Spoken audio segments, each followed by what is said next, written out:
Hey guys, welcome back to my channel. तो आज के इस वीडियो में मैं आपको एक्सप्लेन करने वाली हूँ 2026 में आई मूवी दादी की शादी। तो चलिए विदाउट वेस्टिंग टाइम मूवी का एक्सप्लेनेशन स्टार्ट करते हैं। तो मूवी स्टार्ट होती है टोनी से, जिसकी बहुत बड़ी फैमिली है और इसी वजह से टोनी को आज तक किसी भी लड़की ने हाँ नहीं कहा। उसने अपने लिए लगभग 300 लड़कियां देखी है, बट कोई भी इतनी बड़ी जॉइंट फैमिली के साथ रहने के लिए तैयार नहीं है। अब यहाँ पर जो लड़की थी वो टोनी को बताती है कि एक लड़की है जो टोनी के साथ शादी कर सकती है, जिसका नाम है कनिका। अब ये सुनने के बाद टोनी काफी खुश होता है, क्योंकि कनिका एक्चुअली उसी के कॉलेज में थी, बट वो मेडिकल में थी और टोनी आर्ट्स में। यहाँ पर टोनी तो कन्नू को अच्छे से जानता था और उसे पसंद करता था, बट कन्नू को ये भी नहीं पता था कि टोनी उसके कॉलेज में है। जिसके बाद दोनों की मंगनी तय हो जाती है।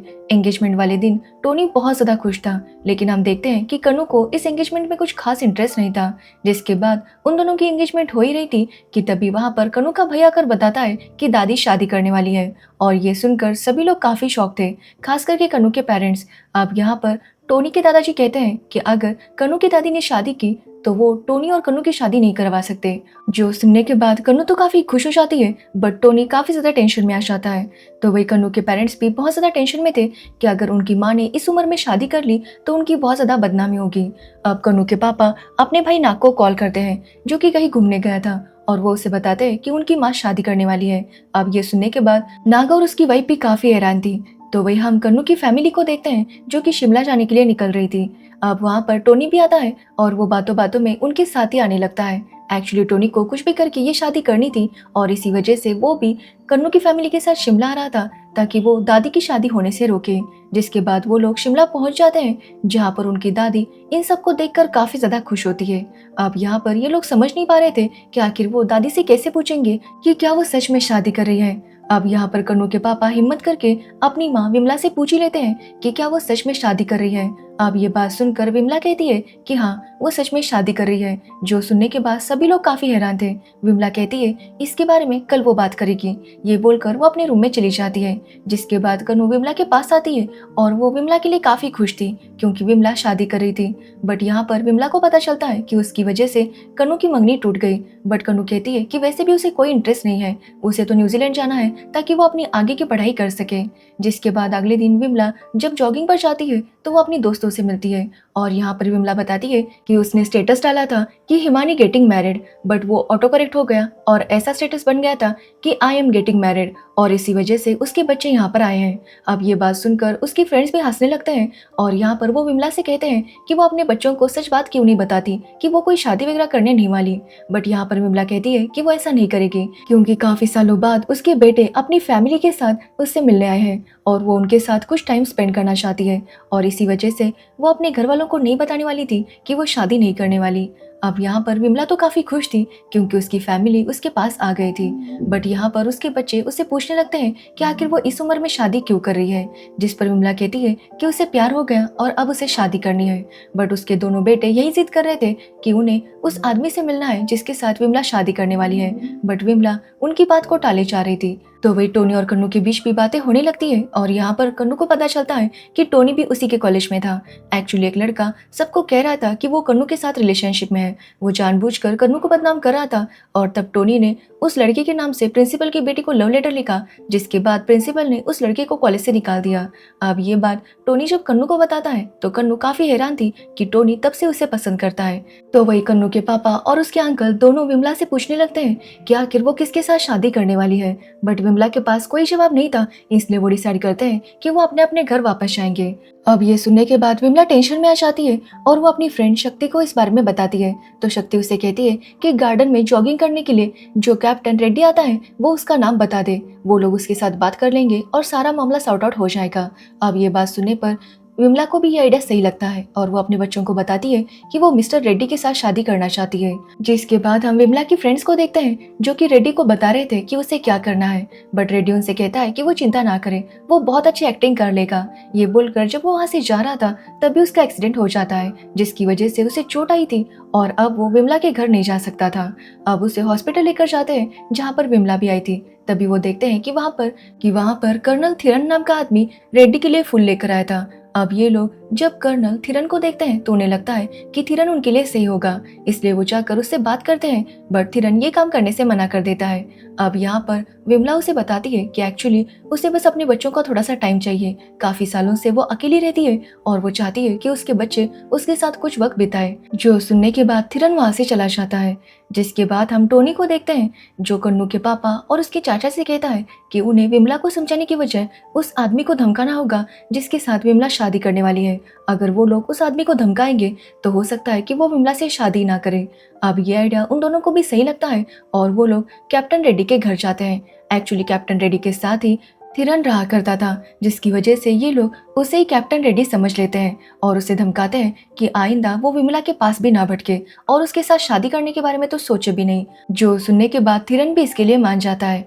जिसके बाद ये तीनों काफी खुश होते हैं क्योंकि अब थिरन ने उनसे कहा था कि वो विमला के साथ शादी नहीं करेगा, जिसकी वजह से ये तीनों काफी ड्रिंक करते हैं क्योंकि अब इनकी प्रॉब्लम सॉल्व हो गई थी।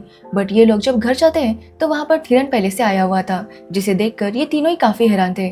वो वहाँ पर फिर से थिरन को धमकाने की कोशिश करते हैं, बट थिरन काफी शक्तिशाली था और वो इनसे बिल्कुल भी नहीं डरता। उल्टा ये लोग उससे डर जाते हैं। जिसके बाद ये तीनों ही समझ गए थे कि वो थिरन को धमका तो नहीं सकते।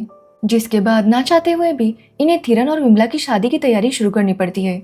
बट यहाँ पर टोनी को कुछ तो प्रॉब्लम लग रहा था, इसलिए जब वो कैप्टन रेड्डी के बारे में पता करता है तो उसे पता चलता है कि एक्चुअली रेड्डी की फर्स्ट वाइफ की मौत हो चुकी है और उसकी दूसरी वाइफ का नाम है कविता और वो अभी जिंदा है। अब टोनी वहाँ पर कविता को लेकर आता है और कविता बता देती है कि उसका पति तो एक नंबर का थरकी है, वो जहाँ औरत देखी वहाँ पर चला जाता है। अब अगर रेड्डी पहले से शादीशुदा है तो वो फिर से शादी कैसे कर सकता है, जिसकी वजह से सब लोग काफी ज्यादा खुश हो जाते हैं। जिसके बाद वहाँ पर थिरन आता है और विमला के बेटे उसे काफी बातें सुनाने लगते हैं कि वो पहले से शादीशुदा है और उनकी माँ को फंसा रहा था। अब ये सब सुनने के बाद थिरन वहाँ से चुपचाप चला जाता है। अब विमला को काफी बुरा लगता है और वो थिरन से कहती है कि उसने कभी नहीं सोचा था कि ऐसा कुछ होगा, बट थिरन उसे कहता है कि वो चिंता ना करे, वो सारी प्रॉब्लम का सलूशन निकालेगा। जिसके बाद अगले दिन वहाँ पर पुलिस आ जाती है। वो अपने साथ कविता को भी लेकर आई थी, जहाँ पर कविता सबको बताती है कि एक्चुअली टोनी ने उसे पैसे दिए थे ताकि वो ये बता सके कि वो रेड्डी की वाइफ है, जबकि ऐसा कुछ भी नहीं है। अब ये सुनने के बाद सभी लोग काफी शॉक हो जाते हैं। यहाँ पर कन्नू टोनी के ऊपर काफी गुस्सा हो जाती है कि टोनी ने उसकी दादी की शादी तुड़वाने के लिए ये सब कुछ किया। जिसके बाद पुलिस टोनी को पकड़कर लेकर जाती है। यहाँ पर हमें पता चलता है कि ये सारा प्लान विमला और थिरन का था। विमला जानती थी कि कन्नू टोनी से शादी नहीं करने वाली और इसी वजह से वो टोनी को यहाँ से भेजना चाहती थी ताकि उसका टाइम वेस्ट ना हो। अब यहाँ पर पुलिस वाला टोनी से कहता है कि वो 1000 बार लिखे कि झूठ बोलना बुरी बात है और ये लिखने के बाद ही वो उसे छोड़ देगा।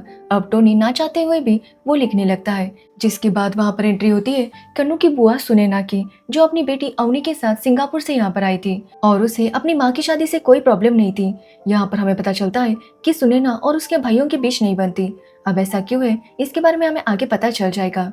अब रात को जब सब लोग डिनर कर रहे थे तो यहाँ पर सुनैना विमला से कहती है कि उसे उनकी शादी से कोई प्रॉब्लम नहीं है, बस वो चाहती है कि शादी से पहले बाकी बातें भी क्लियर हो जाए ताकि बाद में कोई प्रॉब्लम ना हो। यहाँ पर वो चाहती थी कि विमला के नाम पर जो 8 करोड़ की प्रॉपर्टी है उसका बंटवारा हो, यानी कि तीनों भाई बहनों के पास 2-2 करोड़ रुपए आ जाएंगे और 2 करोड़ रुपए विमला के पास बचेंगे।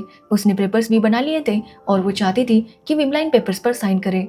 अब ये सुनने के बाद विमला काफी हैरान थी। जिसके बाद यहाँ पर दोनों बेटे भी झगड़ने लगते हैं कि उन्होंने आज तक विमला के ऊपर और इस घर के ऊपर कितने पैसे खर्च किए हैं।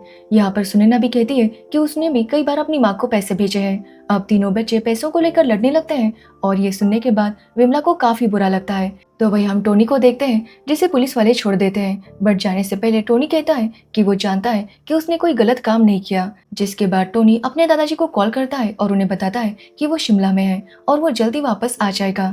जिसके बाद टोनी विमला के घर जाता है तो विमला ने लिविंग रूम में एक चिट्ठी रखी थी जिसमें विमला ने सब कुछ लिखा था कि कैसे उसने स्टेटस डाला बट वो ऑटो करेक्ट की वजह से ये सब कुछ हो गया।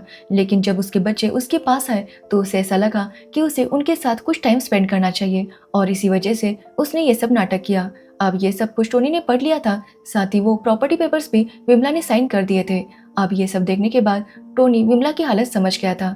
जिसके बाद वो उस लेटर को अपने पास रखता है और अगले दिन विमला से मिलने जाता है और विमला से कहता है कि वो उसकी सिचुएशन समझ सकता है और अब से वो उसका साथ देगा ताकि उसके बच्चों को अपनी माँ का एहसास हो, उनकी फीलिंग्स का एहसास हो। जिसके बाद हम कन्नू के पापा और उसके अंकल को देखते हैं जो यही सोच रहे थे कि आखिर वो लोग ऐसा क्या करें जिससे विमला ये शादी करने से मना कर दे, बट उनके पास कोई भी आइडिया नहीं था। तो वही टोनी रेड्डी के साथ विमला के घर आता है और सबको बताता है कि आज से रेड्डी यहीं पर रहेगा, जो सुनकर सभी घर वाले काफी हैरान थे। लेकिन टोनी कहता है कि कुछ दिनों बाद शादी के फंक्शन स्टार्ट हो जाएंगे, तो रेड्डी अगर यही रहेगा तो सबके लिए आसानी होगी। अब ना चाहते हुए भी सबको उनकी बात माननी पड़ती है, क्योंकि घर तो विमला के नाम पर था, यानी कि वही डिसाइड कर सकती थी कि कौन यहाँ पर रहेगा, जिसकी वजह से उसके बच्चे काफी ज्यादा उदास थे। अब रात को टोनी सबको बताता है कि रेड्डी चाहता है कि सब लोग सुबह सुबह 9 बजे नाश्ते के लिए आए। अब ये सुनने के बाद सभी लोग वैसा ही करते हैं, क्योंकि कुछ भी करके उन्हें रेड्डी को वहां से भगाना था। अब अगले दिन रेड्डी और सुनैना जब बात कर रहे थे तो रेड्डी सुनैना से पूछता है कि वो लास्ट टाइम अपनी माँ से कब मिली थी। तो यहाँ पर सुनैना को याद ही नहीं आ रहा था। रेड्डी उसे याद दिलाता है कि जब 7 साल पहले सुनैना को बेटी हुई थी अवनी, तब उसने अपनी माँ को अपने पास बुलाया था ताकि वो अवनी का ध्यान रख सके, और उसके बाद से सुनैना आज तक अपनी माँ से मिलने भी नहीं आई। अब ये सुनने के बाद सुनैना रेड्डी से कहती है कि वो उसके माँ के पति बने लेकिन उनके पिता बनने की कोशिश ना करे।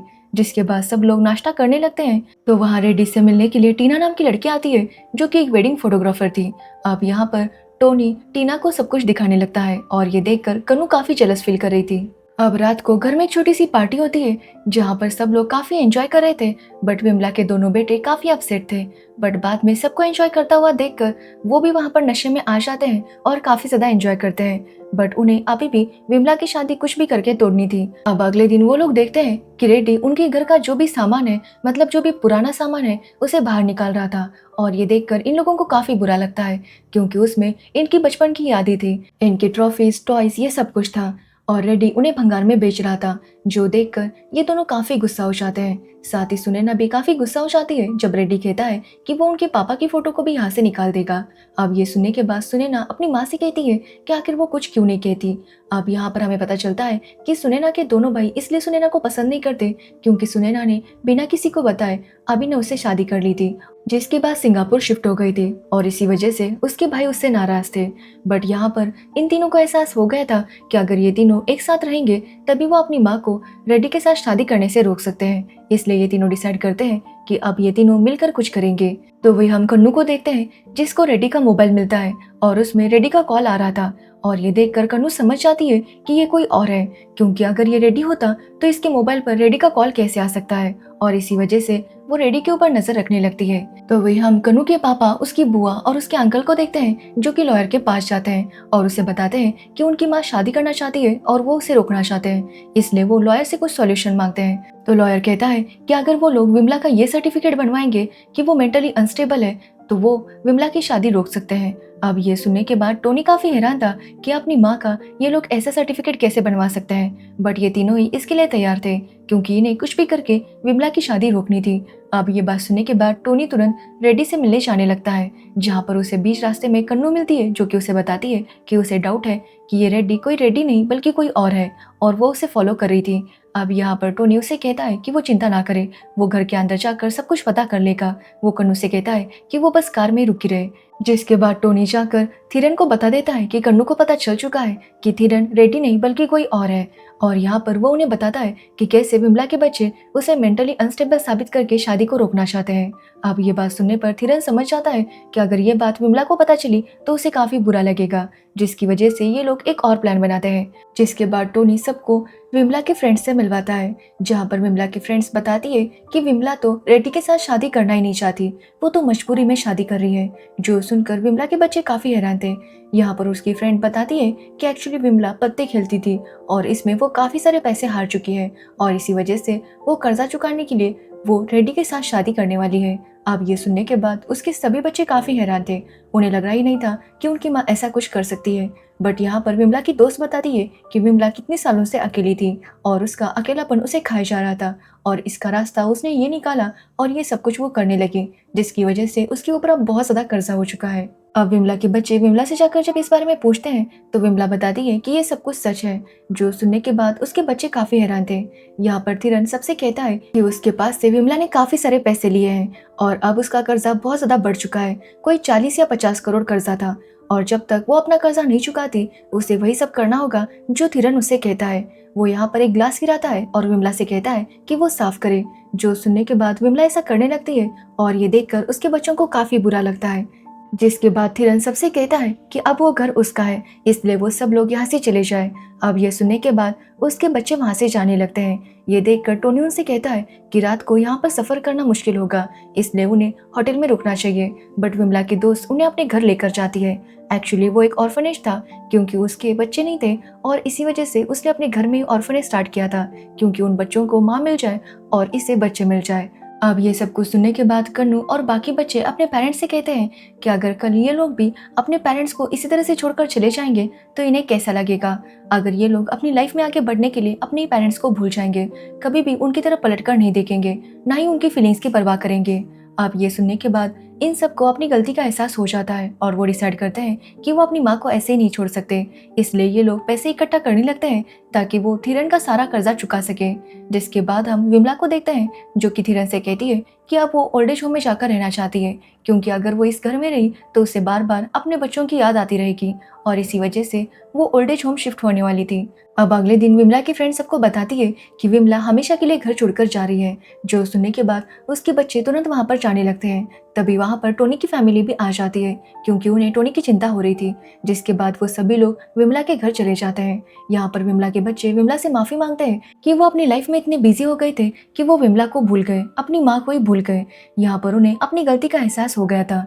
तो वही विमला भी अपने बच्चों से कहती है कि उसे लगा था कि उसके बच्चे अपने लाइफ में खुश हैं, बट अब उसे पता चला कि उनकी सबकी अपनी अपनी प्रॉब्लम्स है। उसे ये भी पता चला था कि सुनैना अपने पति से अलग रह रही है, वो उससे डिवोर्स लेना चाहती है और उसे कुछ भी करके अपनी बेटी की कस्टडी चाहिए थी और उसी के लिए उसे पैसे चाहिए थे।